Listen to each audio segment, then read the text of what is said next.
চাওক এক্সিডেণ্টটো চবতছে ডাঙৰ কথা হ'ল যে ইমান কুঁৱলীৰ মাজত 4:30 বজাতে পিকনিক মানুহে আৰম্ভ কৰিব নালাগে। আজি পুলিচে SOP দিছে যে কুঁৱলী শেষ হোৱাৰ পিছতহে বাছ চলাব পাৰিব পিকনিকৰ, আৰু কুঁৱলী শেষ হোৱাৰ আগতে তেওঁলোক আহি পাব লাগিব।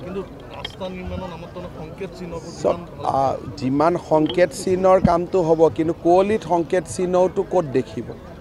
আচল সমস্যাটো হ'ল যে মোক যিটো জনাইছে ৰাতিপুৱা 4:30 বজাত তেওঁলোক ওলাই গৈছে, তেতিয়াতো গোটেইখন কুঁৱলীত একোৱে দেখা নাপায়। গতিকে মই পিকনিক পাৰ্টিসকলকো অনুৰোধ কৰিম যে অন্ততঃ সূৰ্যৰ পোহৰটো পৰাৰ পিছত গাড়ী চলাব লাগে।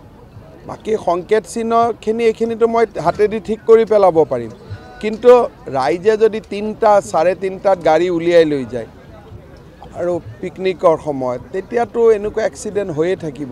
সেইকাৰণে কুঁৱলীৰ সময়ত গাড়ী চলোৱাটো আমি অলপ এভইড কৰিব লাগে। মই নাজানো এইবিলাক, মই খবৰ লোৱা নাই।